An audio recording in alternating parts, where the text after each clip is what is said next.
Hello नमस्कार साथियों, स्वागत है आप सभी का।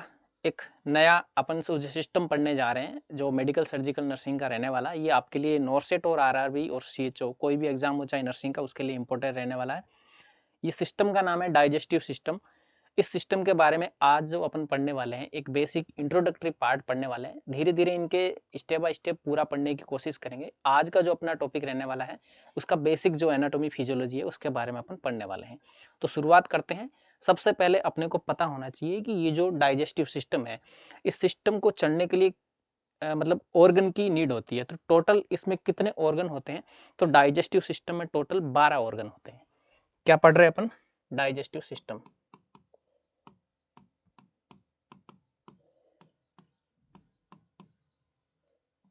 Digestive system. और डाइजेस्टिव सिस्टम के लिए टोटल जो ऑर्गन्स होते हैं वो टोटल कितने होते हैं? 12। ये जो 12 ऑर्गन होते हैं इनको अलग अलग दो कैटेगरी में अपन डिवाइड कर देते हैं। एक में 6, दूसरे में भी 6। जो पहले जो होते हैं उसको कहते हैं प्राइमरी, मतलब जिनका रोल क्या होता है डाइजेस्टिव में महत्वपूर्ण होता है, इंपॉर्टेंट होता है, वो आपके लिए प्राइमरी ऑर्गन होते हैं। जो टोटल कितने होते हैं?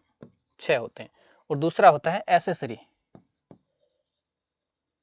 एसेसरी ऑर्गन, जिनका योगदान होता है पर इतना नहीं होता है जितना बाकी वाले जो ऑर्गन होते हैं उनका होता है। तो प्राइमरी को अपन ऐसे कह सकते हैं कि आपका जो मोबाइल है आपके लिए प्राइमरी है, लेकिन आपके मोबाइल के ऊपर कवर है, जो मोबाइल कवर है या फिर जो चार्जिंग है, जो अडेप्टर है, चार्जर है, वो आपका एसेसरी के रूप में यूज होता है। तो वैसे ही सेम सिस्टम इसी के अंदर अपन यूज कर सकते हैं। जैसे डाइजेस्टिव सिस्टम में टोटल 12 ऑर्गन होते हैं, जिसमें प्राइमरी जिनका महत्वपूर्ण रोल होता है, सीधा सीधा रोल होता है डाइजेस्टिव के लिए।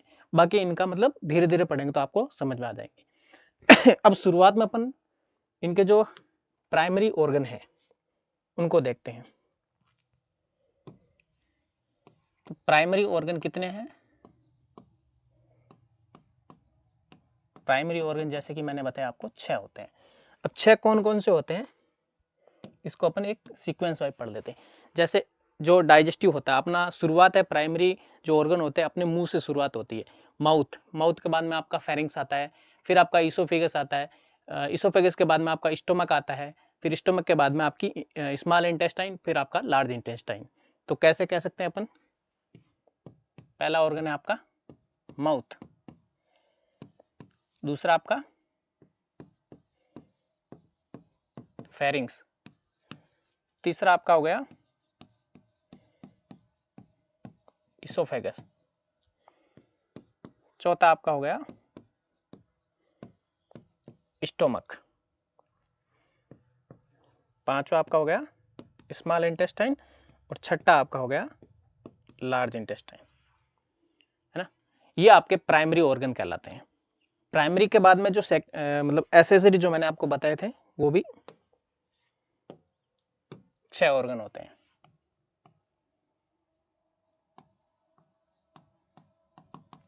ये भी कितने होते हैं? 6। ये कौन कौन से होते हैं? जैसे कि आपके प्राइमरी के अंदर सीधा सीधा रोल था। अब जो एसेसरी है, जैसे आपके दांत है, आपकी जीभ है, इसके बाद में आपकी जो सलाइवरी ग्लैंड है, लीवर है आपका, और जो आपका गोल ब्लैडर है और जो पैनक्रियाज है, ये आपके किस में आते हैं? एसेसरी के अंदर आते हैं। तो पहला हो गया आपका टीथ, दूसरा आपका हो गया टंग यानी जीभ, तीसरा आपका आ गया सलाइवरी ग्लैंड, चौथा आपका हो गया लीवर, पांचवा हो गया आपका गोल ब्लैडर, छठा आपका हो गया पैनक्रियाज। तो टोटल आपके डाइजेस्टिव सिस्टम में 12 ऑर्गन होते हैं। एक 6 होते हैं प्राइमरी, 6 होते हैं आपके एसेसरी। देखो प्राइमरी ऑर्गन के बारे में मैंने आपको बताया था कि इनका रोल क्या होता है, सीधा सीधा होता है। मतलब प्राइमरी के बारे में अपन कह सकते हैं कि ये जो डायरेक्ट रोल होता है फूड को डाइजेस्ट करने के लिए, इनका क्या होता है?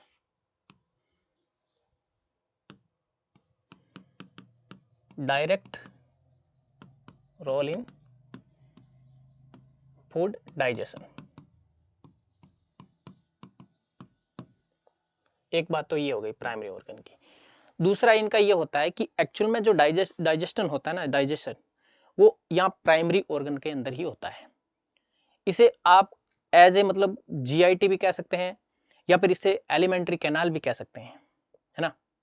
और जो एलिमेंटेशन का मतलब होता है कि जो ट्यूब फीडिंग होती है, यानी जो आपके एलिमेंट होते हैं, जो न्यूट्रिएंट्स होते हैं, जो जिस फीड ट्यूब से जाते हैं, वो आपकी जीआईटी कहलाती है ना। तो इसे आप क्या कह सकते हैं, आपका जो एक्चुअल डाइजेशन होता है, एक्चुअल डाइजेशन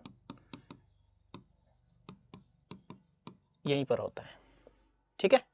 इसके अलावा इसे आप जीआईटी भी कहते हैं या फिर इसे एलिमेंट्री कैनाल भी कहते हैं, ठीक है। इसके अलावा जो फूड है, मतलब जो न्यूट्रिएंट्स होते हैं, वो डायरेक्ट यहाँ पर आपका डाइजेस्ट होते हैं, इसी कैनाल में होते हैं, है ना। इसे ट्यूब फीडिंग है, ये एक प्रकार की एलिमेंट्री कैनाल है। जो ट्यूब होती है ना, उसी टाइप की आपकी ये जो जीआईटी है पूरी एक ट्यूब टाइप की बनी है, जिसकी सीक्वेंस मैंने आपको ये बताई, माउथ से लेकर जो आपकी लोअर इंटेस्टाइन तक जीआईटी की, है ना। प्राइमरी ऑर्गन जो होते हैं आपके, ये इसी में कहलाते हैं। तो जो जीआईटी की लेंथ होती है, अब पूछा जाता है आगे, तो जीआईटी की लेंथ होती है टोटल कितनी, 8 से 9 मीटर, यानी लगभग फिट में कहे तो 30 फीट। तो जीआईटी की लेंथ पूछी जा सकती है एग्जाम में, कितनी होती है, 8 से 9 metre.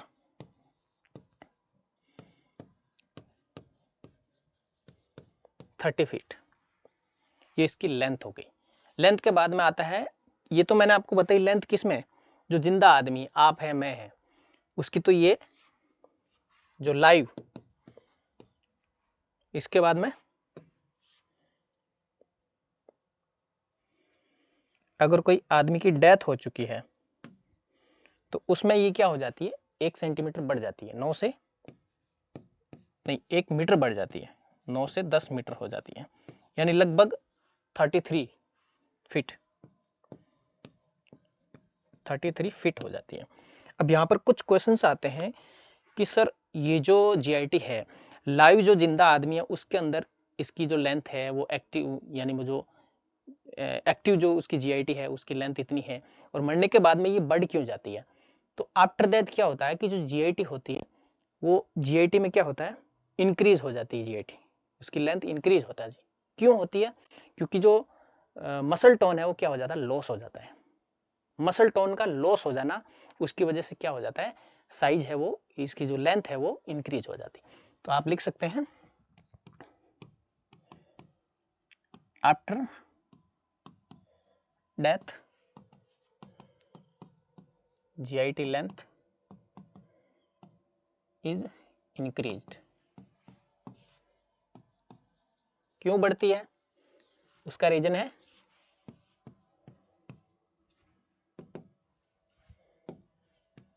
Loss of muscle tone. Muscle tone loss हो जाता है, इसकी वजह से क्या होती है, जीआईटी की जो लेंथ होती है वो बढ़ जाती है ना।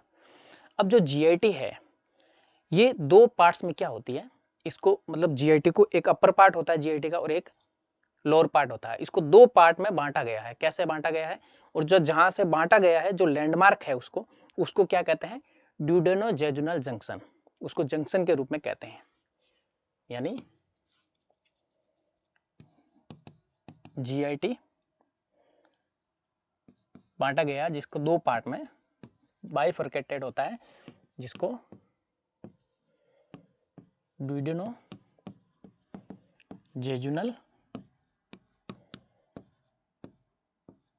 जंक्शन के नाम से जाना जाता है ना। ये हो गई जीआईटी के बारे में कुछ बात। अपर जीआईटी और लोअर जीआईटी, जैसे मैं बता देता हूं आपको, मतलब जो अपनी जीआईटी है एज ए जो अपना अपर पार्ट है और जो लोअर पार्ट है, इन दोनों के बीच का जो जंक्शन है उसी को क्या कहते हैं, डेडुनो जेजुनल जंक्शन कहते हैं। अब यहाँ पर कुछ क्वेश्चंस बनते हैं कि ये जो जीआईटी होती है, अपर जीआईटी और लोअर जीआईटी, इसके अंदर कभी कभी जो ब्लीडिंग होती है, उस ब्लीडिंग के लिए कौन से जो कोज होते हैं, मोस्ट कॉमन कोज होते हैं, वो कौन कौन से होते हैं। तो यहां पर मोस्ट कॉमन कोज अपर का होता है आपको पेप्टिक अल्सर डिजीज, और जो लोअर पार्ट होता है उसके अंदर अगर कभी ब्लीडिंग होती है,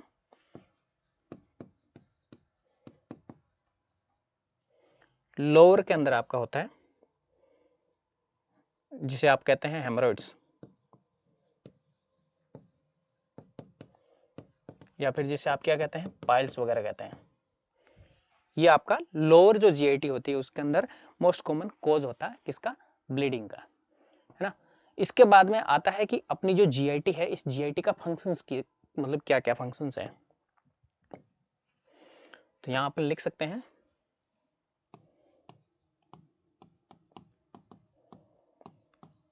फंक्शंस ऑफ जीआईटी। जीआईटी के फंक्शंस होते हैं जैसे इंजेक्शन होता है, आप जो खाना अंदर ले रहे हैं उसे कहते हैं इंजेक्शन। किसी चीज को आप इंजेक्ट कर रहे हैं अपने मुंह में, वो क्या कहलाता है, इंजेक्शन कहता है। फिर उसको आप चबा रहे हैं, उस मतलब चबाना क्या कहलाता है आपका, मास्टिकेशन। और फिर आप जो खाना चबाया आपने, चबाने के बाद में फिर उस खाने को आप क्या करते हैं, निगलते हैं, उसको अंदर की तरफ भेजते हैं, धकेलते हैं, वो मतलब स्वेलिंग कहते हैं, जिसे डेग्लूटेशन कहते हैं, डेग्लूटेशन। और उसके बाद में आपका खाना अंदर तो चला गया, फिर क्या होता है, उसका डाइजेशन होता है। डाइजेशन के बाद में उसको क्या होता है, एब्जॉर्प्शन होता है, और एब्जॉर्ब होने के बाद में उसका कॉम्पैक्शन होता है, और फिर उस खाने को आप बाहर निकाल देते हैं, उसको क्या कहते हैं, कॉम्पैक्शन। एब्जॉर्प्शन के बाद कॉम्पैक्शन, और कॉम्पैक्शन के बाद में आपका क्या होता है, डिफेक्शन, मतलब बाहर चला गया आपका खाना। तो ये इनके जीआईटी के फंक्शंस होते हैं, क्या क्या होते हैं। पहला होता है आपका इंजेक्शन, दूसरा आपका क्या होता है, खाना आपने इंजेक्ट किया, फिर आपको उसके बाद में क्या कहते हैं, मास्टिकेशन।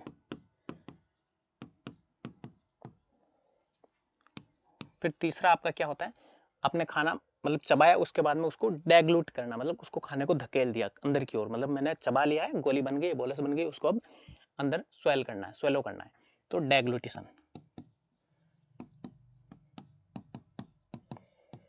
डेग्लूटेशन के बाद में आपका क्या होता है, खाने का धीरे धीरे वो डाइजेशन होने लगता है, खाना अंदर चला गया है, डाइजेस्ट हो रहा है। डाइजेशन के बाद में आपका क्या होता है, एब्जॉर्प्शन होता है। खाना एब्जॉर्ब होने के बाद में उसका क्या होता है, कॉम्पैक्शन होता है।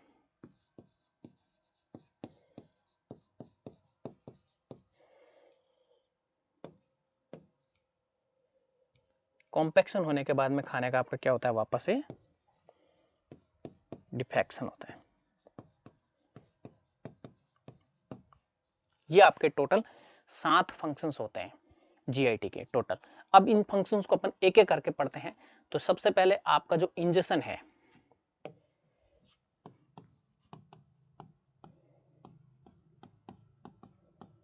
इंजेक्शन, देखो इंजेक्शन का मतलब क्या होता है कि जो आप खाना है अपने मुंह में पुट कर रहे हैं, खा रहे हैं, पुटिंग फूड इनटू माउथ, उसी को क्या कहते हैं, इंजेक्शन कहते हैं। तो मैं लिख सकता हूं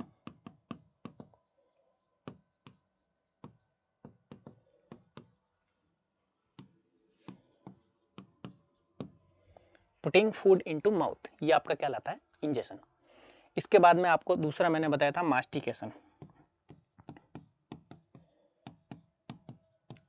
मास्टिकेशन को आप मतलब चबाना, जो मैंने आपको बताया था उसे मतलब आप लिख सकते हैं साइड में उसको कोष्टक में, च्विंग, खाने को चबाना ही आपका क्या कहलाता है, मास्टिकेशन कहलाता है। यानी जो आपका जो फर्स्ट मैकेनिकल फंक्शन होता है जीआईटी का, ये आपका मास्टिकेशन होता है। तो यहां लिख सकता हूं मैं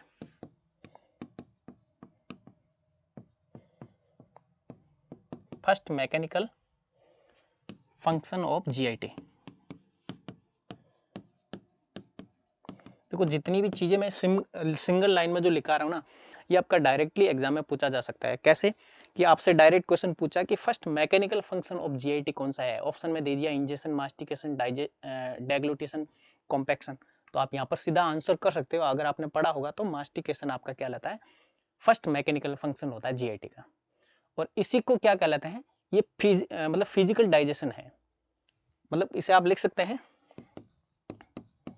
also known as physical digestion. ठीक है, फिजिकल डाइजेशन इसको कहते हैं। उसके बाद में अगर आपने जो खाना है मतलब चबा लिया है, जो लावाज फूड है वो स्टिफ होता है, मतलब अलग अलग टुकड़ों में बढ़ता है, पीसों में, मतलब आपने चबाया है उनको, अलग अलग टुकड़े बनकर जो एक बोल टाइप में बन जाता है, गोली बनते हैं, गोली बनाते हैं ना, आप कहते हैं कि मैंने खाना बोल बन गया है, और उसको अब क्या करते हैं आप अपने आगे की ओर धकेल देते हैं, गोली बन गई, तैयार हो गई है। अब इसका क्या होता है, ये आपका खाना आगे की ओर जाता है। तो जो आपने खाना खाया है उसके लिए आपकी जो एक यहाँ पर बोन यूज हुई है, कौन सी हुई है, मैंडिबल। यहाँ पर यूज होने वाली जो बोन है वो मैंडिबल है, और ये मैंडिबल जो आपकी है, ये जैसे मैं अभी कर रहा हूँ, ये मैंडिबल बोन के जरिए ही आपने अपने खाने को चबाया है, मतलब इसका महत्वपूर्ण रोल है यहाँ पर इस बोन का। तो एक प्रकार से आपसे डायरेक्ट क्वेश्चन पूछा जा सकता है कि शरीर की एकमात्र जो बोन है जो क्या है, मूवेबल है, यहाँ पर मूव हो रही है, वो आपकी क्या कौन सी बोन है, तो मैंडिबल आप वहां पर आंसर कर सकते हैं, है ना। यहाँ पर एक मसल्स भी यूज हुई है, कौन सी यूज हुई है, मसल ऑफ च्यूइंग, यानी मतलब चबाने के लिए कौन सी मसल्स का यूज किया गया है, तो जो मासेटर है, मासेटर मसल, ये आपकी जो है मासेटर मसल, इसका यूज यहाँ पर आपका हुआ है ना। तो इस प्रकार से आपका ये हो गया सेकंड आपका मास्टिकेशन। थर्ड आपका आता है डेग्लूटेशन।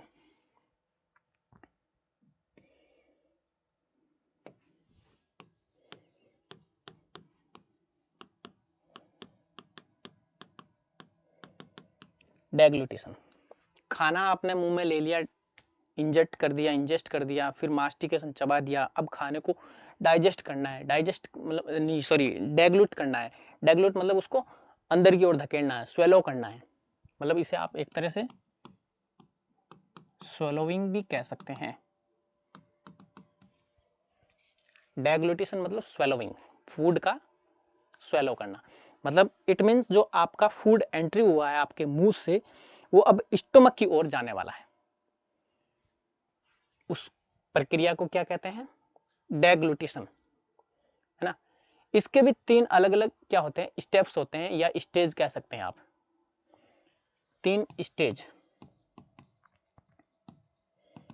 कैसे होता है। एक तो हुआ आपका कहां से, मतलब ओरली कह सकते हैं, यानी माउथ से जो फेरिंग्स जो होता है आपका, ये आपका होगा ओरली, और दूसरा आपका हुआ माउथ टू फेरिंग्स तक गया, वो तो आपका ओरली। फिर आपका जो फेरिंजियल हुआ, यानी फेरिंग से लेकर इसोफेगस तक गया,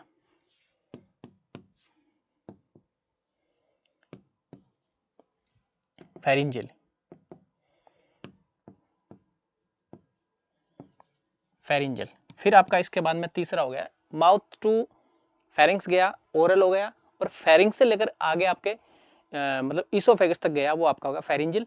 फिर आगे इसोफेगस से लेकर के आपका कहां पर जाता है, स्टोमक तक जाता है, उसको कहते हैं इसोफेजियल। क्या कहते हैं, इसोफेजियल,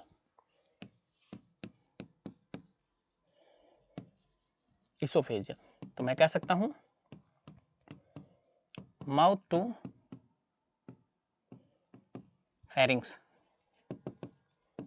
ये आपका फेरिंग्स टू इसोफेजियल, और ये इसोफेजियल टू स्टोमक। ये आपके तीन स्टेज हो गए, इनके स्टेप हो गए डेग्लूटेशन का, मतलब खाने को कुल मिलाकर स्टोमक तक पहुंचाना, आपके मुंह से फेरिंग्स तक गया, फेरिंग्स से लेके फिर आपका इसोफेगस तक गया, इसोफेगस से लेके फिर आपका स्टोमक तक पहुंच गया, ये आपका डेग्लूटेशन कहलाता है। इतने मतलब माउथ से लेकर खाना वहां तक पहुंचा, इस पूरी स्टेज को, इस पूरे प्रोसेस को क्या कहता है, डेग्लूटेशन, मतलब खाने को आपने अंदर की ओर धकेल दिया है।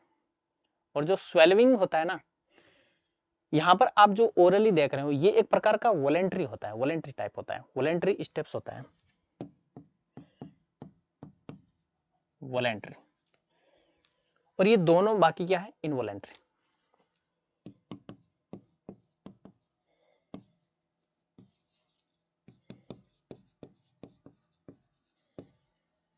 इनवॉलेंट्री। और जो स्वेलविंग है पूरा का पूरा एक टाइप का क्या कहलाता है आपका, ये वॉलेंट्री भी है और इनवॉलेंट्री भी है। आपसे डायरेक्ट पूछा जाएगा कि किस प्रकार का प्रोसेस है इसोफेजियल टू स्टोमक तक खाना जाना, तो इनवॉलेंट्री। अगर पूछा जाए कि आपका जो स्वेलविंग है या फिर जो डेग्लूटेशन है, ये आपका किस टाइप का प्रोसेस है, तो इसको आप इनवॉलेंट्री भी और वॉलेंट्री दोनों टाइप का कह सकते हैं। अब यहाँ पर आपने खाना को मतलब अंदर की ओर धकेला, स्वेलो किया है, तो इसका सेंटर कौन सा होता है? स्वेलोइंग सेंटर आपका जो मेडुला ओब्लांगेटा होता है उसको कहते हैं स्वेलोइंग सेंटर।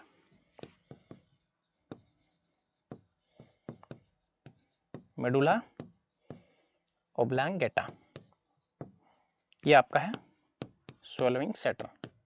Swallowing centre. कुछ टर्म्स आती हैं इसके अंदर, जैसे आपने सुना होगा कई बार डिस्फेजिया, कई बार कंफ्यूजन होता है डिस्फेजिया,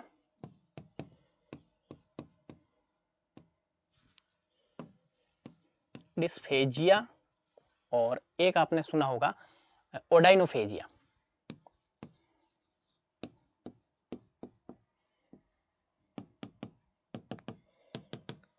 इनमें कई बार आपको कंफ्यूजन रहता है, तो यहां पर मैं कुछ चीजें आपको दिखा रहा हूं, अब ध्यान रखना। इसमें आ रहा है एस, इसमें आ रहा है जी, और इसमें आगे क्या आ गया? ओडाइनोफेजिया। तो इन चीजों को ध्यान में रखते हैं, जब भी एस आए, एस का मतलब डायरेक्ट आप समझ सकते हैं स्पीच से रिलेटेड, यानी difficulty in speech, difficulty in speech. फिर आता है डिस्फेजिया, जी, जी आया, इसका मतलब ये डेग्लूटिशन, खाना चबाने में difficulty, difficulty in swallowing. Swallowing मतलब क्या होता है? उसको फटकने में, चबाने में नहीं, डिफिकल्टी इन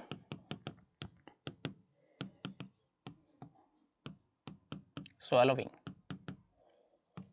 ये हो गया आपका डिस्फेजिया। ओडाइनोफेजिया, ओडाइनोफेजिया का मतलब होता है कि जब आप खाना चबाते हैं तो किसी प्रकार का आपको वहां पर क्या होता है, कोई न कोई आपको दर्द दिखाई देता है, मतलब पेन होता है, खाना चबाने में दिक्कत हो रही है, तो वो आपका क्या कहलाता है? ओडाइनोफेजिया, मतलब पेन ड्यूरिंग स्वेलोइंग, ऐसे आप कह सकते हैं।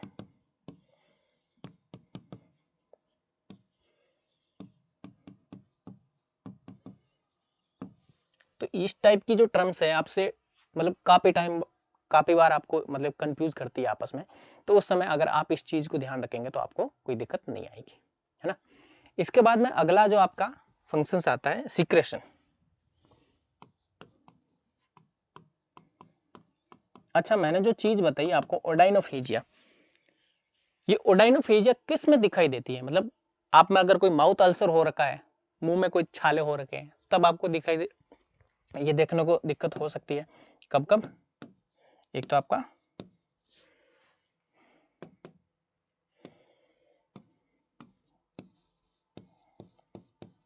माउथ अल्सर, या फिर आपको टॉन्सिलाइटिस हो रखा है,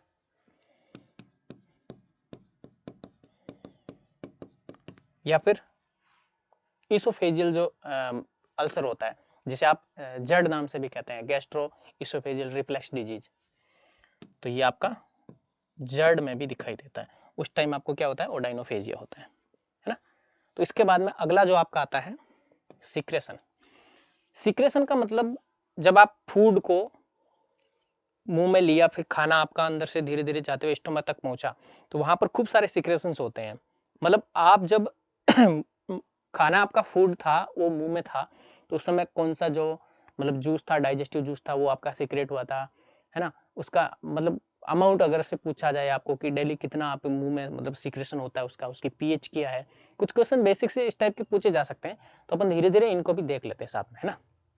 तो सीक्रेशन में एक साइड में मैं लिख देता हूं आपका डाइजेस्टिव जूस, एक टेबल बनाकर पढ़ लेते हैं इसको, डाइजेस्टिव जूस। फिर इसके बाद में इसका अमाउंट पर डे, फिर इसकी जो पीएच है वो पीएच कितनी है, तो इन चीजों को अपन एक एक करके पढ़ लेते हैं। जैसे आपके डाइजेस्टिव जूस है आपका सलाइवा, डेली का सीक्रेशन आपसे पूछा जाए कि सलाइवा का कितना होता, तो आपके मुंह में आपके जहां सलाइवा का सीक्रेशन होता है टोटल 1000 से लेकर 1500 ml, यानी 1 से 1.5 लीटर तक का आपका डेली का इसका सीक्रेशन होता है। कितना? 1000 से लेकर 1500 ml पर डे। इसकी पीएच पूछी जाए तो याद रखना 6.35 से लेकर 6.85, 6.85 ये इसकी पीएच होती है, किसकी? सलाइवा की।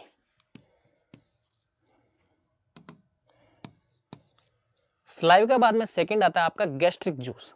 गैस्ट्रिक जूस भी लगभग आपका इसके आसपास भी रहता है, पर वो लगभग 500 ml ऊपर नीचे रहता है। कैसे? गैस्ट्रिक जूस का कितना सीक्रेशन होता है? ये लगभग आपका 1500 से लेकर के 2000 ml पर डे के हिसाब से इसका सीक्रेशन होता है, और इसकी पीएच होती है 1 to 3, ये इसकी नॉर्मल पीएच है। इसके बाद में आता है आपका बाइल।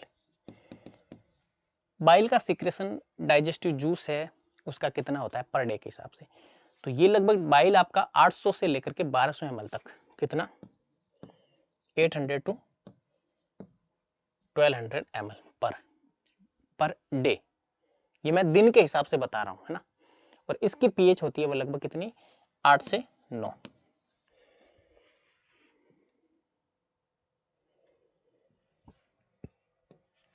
बाइल जूस के बाद में आपका आता है पैनक्रियाटिक जूस।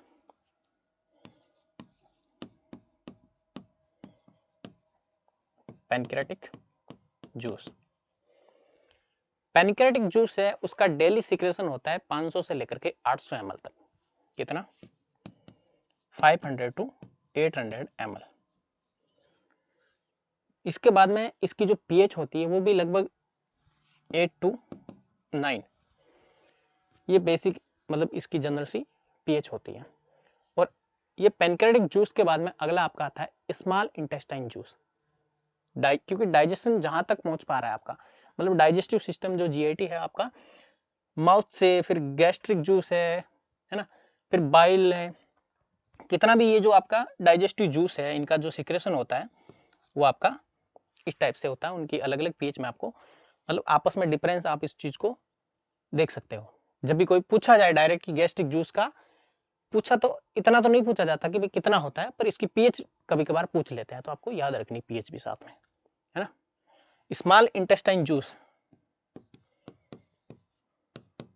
तो इसका जो सीक्रेशन होता है वो आपका कितना होता है? 500 से लेकर लगभग नहीं, 500 से तो आपका पैनक्रियाटिक जूस है, लेकिन इसका लगभग डेली का होता है आपका 1800 ml, क्योंकि स्मॉल इंटेस्टाइन जूस वो थोड़ा ज्यादा होता है, तो इसलिए स्मॉल इंटेस्टाइन जूस 1800 ml तक लगभग डेली का होता है। और इसकी भी लगभग पीएच होती है 8 से 9। और इसके बाद में मैंने आपको बताया था लार्ज इंटेस्टाइन में भी होता है लार्ज इंटेस्टाइन जूस, और इसका डेली का सीक्रेशन होता है 400 से 500 ml तक। यानी सबसे कम किसका होता है? जो लार्ज इंटेस्टाइन जूस होता है उसका सबसे कम होता है 400 से लेकर 500 ml पर डे। और इसकी जो पीएच होती है नॉर्मली ये भी लगभग इनके समकक्षी होती है, समान ही होती है, तो 8 से 9 होती है। तो कुल मिलाकर ये आपके जो सीक्रेशन होते हैं डाइजेस्टिव सिस्टम में, जो डाइजेस्टिव जूस थे उन सब का मैंने आपका सामने बता दिया। इसका आप स्क्रीनशॉट लेना चाहो तो ले सकते हो। कभी कभार एग्जाम में इसकी पीएच पूछी जा सकती है, हो सकता है कभी सलाइवा आपसे कोई बेसिक जनरल साइंस वाला क्वेश्चन पूछा जाए तो उस टाइम आप इनके आंसर इस टाइप से दे सकते हैं। अब इसके बाद में आपका क्या होता है?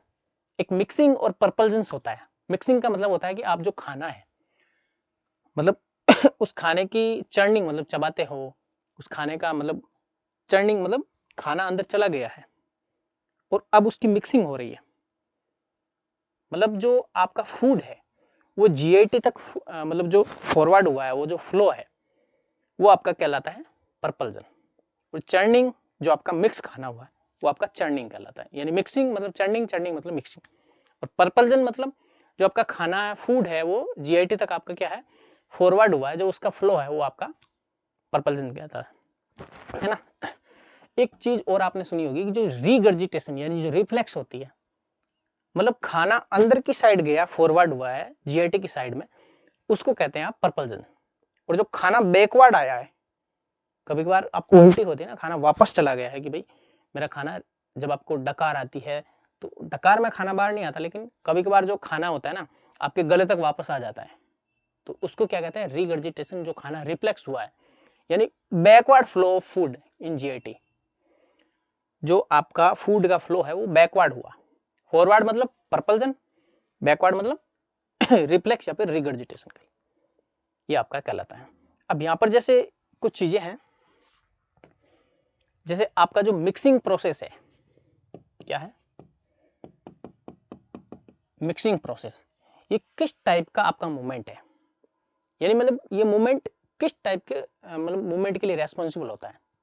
ये जो मूवमेंट है मिक्सिंग वाला, ये किस टाइप के मूवमेंट के लिए रेस्पॉन्सिबल होता है, ये जो प्रोसेस है मिक्सिंग का, ये आपके किस टाइप के मूवमेंट के लिए रेस्पॉन्सिबल होता है। तो इस साइड में मैं लिख देता हूँ, यहाँ मतलब एक एक करके मैं आपको लिखाऊंगा। तो मिक्सिंग है आपका किस टाइप का है, ये एक सेगमेंटेशन टाइप का मूवमेंट होता है जो रेस्पॉन्सिबल होता है, सेगमेंटेशन मूवमेंट रेस्पॉन्सिबल होता है। इसके लिए कौन सा मूवमेंट रेस्पॉन्सिबल होता है, सेगमेंटेशन।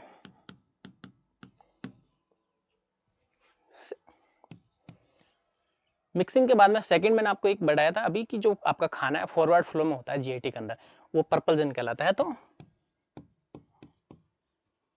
पर्पल्जन ये किस टाइप का मूवमेंट है, इसके लिए कौन सा मूवमेंट रेस्पॉन्सिबल होता है, वो होता है पेरिस्टाल्सिस मूवमेंट। कौन सा होता है,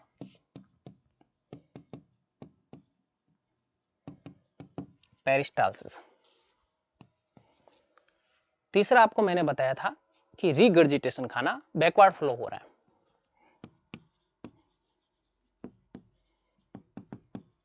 रिगर्जिटेशन, इसके लिए किस टाइप का मूवमेंट रेस्पॉन्सिबल होता है, तो वो होता है आपका रिवर्स पेरिस्टाल्सिस।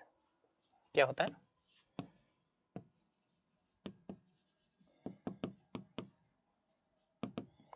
जिसे आप रैटचिंग भी कहते हैं, रैटचिंग इसका दूसरा नाम है।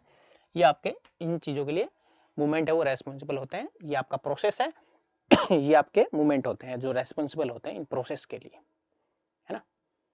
अब इसके बाद में अगला जो आपका फंक्शंस आता है वो होता है डाइजेशन। एक्चुअल में ये तो साइड के जो बीच में मैंने आपको जो जो प्रोसेस है वो बताए हैं। अब इसके बाद में अगला जो आपका आता है डाइजेशन।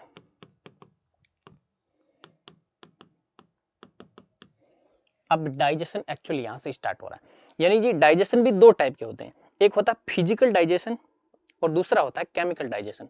शुरुआत आपका डाइजेशन माउथ से लेकर आपका खाना स्टोमक तक आ गया, अब डाइजेस्ट होने वाला खाना, यानी इसके दो टाइप होते हैं, फिजिकल डाइजेशन,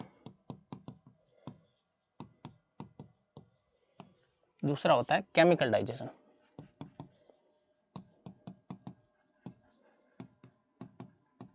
केमिकल डाइजेशन दो टाइप्स इनके होते हैं। फिजिकल डाइजेशन है आपका, इसे आप चबाना, जो च्यूइंग, खाने को च्यूइंग किया आपने, वो आपका फिजिकल डाइजेशन हुआ, है ना। और यहां पर एक चीज याद रखनी है आपको कि जो आपका डाइजेशन का मतलब केवल और केवल क्या होता है, केमिकल डाइजेशन होता है। ये आपका डाइजेशन नहीं है, लेकिन डाइजेशन का पार्ट जरूर है कि मतलब शुरुआत जहां से की फिजिकल डाइजेशन, जहां से आपने चबाना शुरू किया खाने को, फिर धीरे धीरे उसका डेग्लूटेशन किया और वहां तक स्टमक तक पहुंचा, वो आपका डाइजेशन का पार्ट है, डाइजेस्टिव का। लेकिन जो एक्चुअल जो आपका है, अगर पूछा जाए कि डाइजेशन मतलब क्या होता है, कि जो केवल और केवल क्या होता है, केमिकल डाइजेशन होता है ना। डाइजेस्टिव का मतलब होता है कि आपका जो खाना है, जो कॉम्प्लेक्स न्यूट्रिएंट है, उसको ब्रेक डाउन करते हैं किसमें, सिंपल फॉर्म में, जो एब्जॉर्बेबल मतलब एब्जॉर्ब करने योग्य जो फॉर्म होती है, उसमें उसको किसमें क्या क्या किया जाता है, कॉम्प्लेक्स मतलब ब्रेक डाउन किया जाता है कॉम्प्लेक्स न्यूट्रिएंट को, किसमें, सिंपल फॉर्म में, वो आपका क्या कहलाता है, डाइजेशन होता है। अब जैसे कार्बोहाइड्रेट है आपका डाइजेस्ट होता है किसमें, मोनोसैकेराइड के अंदर, जैसे ग्लूकोज है, गैलेक्टोज है, फ्रक्टोज है, मतलब उसके अंदर होता है। और जो प्रोटीन होता है वो अमाइनो एसिड में आपका क्या होता है, डाइजेस्ट होता है। जैसे फेट है, लिपिड है, ये डाइजेस्ट किस में होता है, फैटी एसिड में होता है या फिर ग्लिसरॉल में होते हैं। तो उसी टाइप से ये आपका डाइजेस्टिंग का एक्चुअल जो आपका डाइजेशन होता है वो कौन सा होता है, केवल और केवल केमिकल डाइजेशन होता है ना। जैसे विटामिन है, आपके मिनरल्स है, या फिर जो पानी है मोनोसेक्राइड है, अमाइनो एसिड है, फैटी एसिड भी होते हैं, कोलेस्ट्रॉल होते हैं, ये मतलब इनको क्या होता है कि किसी भी प्रकार की डाइजेशन की जरूरत नहीं होती है, मतलब एब्जॉर्ब होने से पहले किसी भी प्रकार की डाइजेस्ट होने की जरूरत नहीं है। क्यों, ये तो अपने आप में खुद ही मतलब सिंपल फॉर्म में ही होते हैं, तो इनको जरूरत नहीं होती है ना। तो कुल मिलाकर जितने भी आपके डाइजेशन है स्टार्ट कहां से होते हैं, तो first of all digestion start in oral cavity, oral cavity से स्टार्ट होता है। First of all digestion start होते हैं आपके कहां से, जैसे कार्बोहाइड्रेट से होते हैं, प्रोटीन है वो आपका स्टार्ट होता है, प्रोटीन का जो डाइजेशन है वो स्टार्ट कहाँ से होता है, स्टमक से होता है। फैट का भी डाइजेशन है वो कहाँ से होता है, जो आपका ड्यूडेनम होता है, स्मॉल इंटेस्टाइन होता है ना, वहां से होता है। तो कुल मिलाकर ये आपका हो गया एक्चुअल जो मैंने आपको पढ़ाया था डाइजेशन का पार्ट। इसके बाद में आपका डाइजेस्ट हो गया खाना, डाइजेस्ट होने के बाद में क्या होता है, एब्जॉर्प्शन होता है खाने का, मतलब खाना एब्जॉर्ब होगा कि नहीं होगा उसके बारे में। एब्जॉर्प्शन का मतलब होता है कि जो आपकी एंट्री होती है, जो न्यूट्रिएंट्स होते हैं सिंपल फॉर्म वाले, वो आपका क्या होता है, जो आपका मतलब ल्यूमन होता है, जेजुनम, लुमन ऑफ जेजुनम, जो एपिथेलियम लाइनिंग है वो आपको किसमें होती है, जैसे ब्लड वेसल्स है, लिम्फ वेसल्स है, और जो ब्लड वेसल से आपकी लिम्फ वेसल में हो जाती है। और जो मोनोसेकेराइड होता है वो आपका फैटी एसिड में हो जाता है।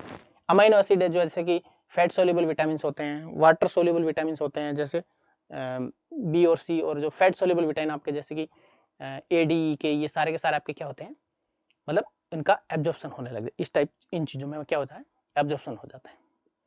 और एक चीज याद रखना कि जो मैक्सिमम एब्जॉर्प्शन आपसे पूछा जाए ना तो वो कहां पर होता है, तो याद रखना जेजुनम के अंदर होता है। डाइजेशन आपका स्टमक में हो गया, स्टमक से फिर आपका एब्जॉर्प्शन होने लगता है, और वो एब्जॉर्प्शन आपका कहां पर होने लगता है, जेजुनम के अंदर होता है। तो ये कहां पर होता है, जेजुनम के अंदर। एब्जॉर्प्शन का सिर्फ डायरेक्ट क्वेश्चन पूछा जाए तो किसमें होता है, जेजुनम के अंदर होता है। ये डाइजेस्ट एब्जॉर्प्शन हो गया। इसके बाद में अगला जो आपका फंक्शन आया था वो कौन सा मैंने बताया था आपको, कॉम्पैक्शन बताया था। मतलब कॉम्पैक्शन, कॉम्पैक्ट, अब देखो खाना डाइजेस्ट हो गया, एब्जॉर्ब हो गया, अब इसका क्या होने वाला है, मतलब ये स्टूल के फॉर्मेशन में क्या हो जाएगा, चेंज हो जाएगा। मतलब प्रोसेस ऑफ स्टूल फॉर्मेशन क्या कहलाता है आपका, compaction, process of stool formation, ये आपका कहलाता है कॉम्पैक्शन।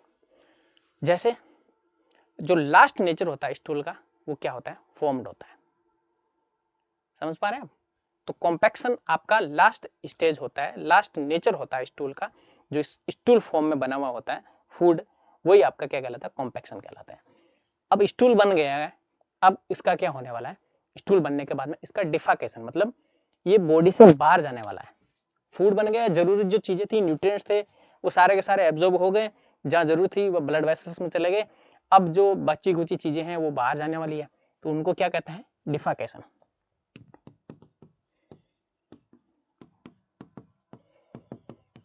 डिफाकेशन मतलब removal of stool from body.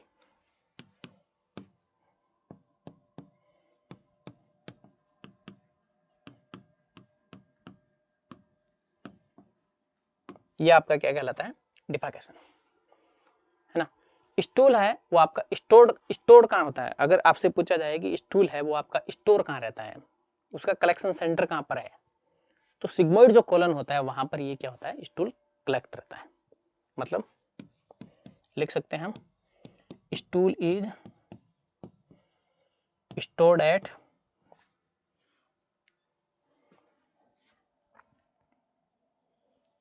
Sigmoid colon. Stool कहां पर स्टोर रहता है, तो सिग्मोइड कॉलन के अंदर ये स्टोर रहता है। तो कुल मिलाकर ये चीजें जो मैंने आपको बताई, ये रिलेटेड टू आपकी बेसिक जो डाइजेस्टिव सिस्टम है उसकी एनाटॉमी मैंने आपको पढ़ाई है। अब इसके बाद में जो जीआईटी सिस्टम है, जीआईटी का आपकी हिस्टोलॉजी, नेक्स्ट जो वीडियो आने वाला है वो आपका रहने वाला है हिस्टोलॉजी ऑफ जीआईटी। तो आई होप आपको ये जो क्लास है पसंद आई होगी। उम्मीद करते हैं आपको, धीरे धीरे मैं कोशिश करूंगा जितने भी सिस्टम है सबके पढ़ाने की। और अगर आपका किसी भी प्रकार का कोई फीडबैक है या मेरे से कुछ सजेशन चाहते हैं या फिर मेरे को कोई सजेस्ट करना चाहते हो तो नीचे कमेंट बॉक्स में जरूर कोई कमेंट करके बताइएगा। और आपसे रिक्वेस्ट है कि चैनल को ज़्यादा से ज़्यादा सब्सक्राइब करें, वीडियो को लाइक करें। Thank you so much.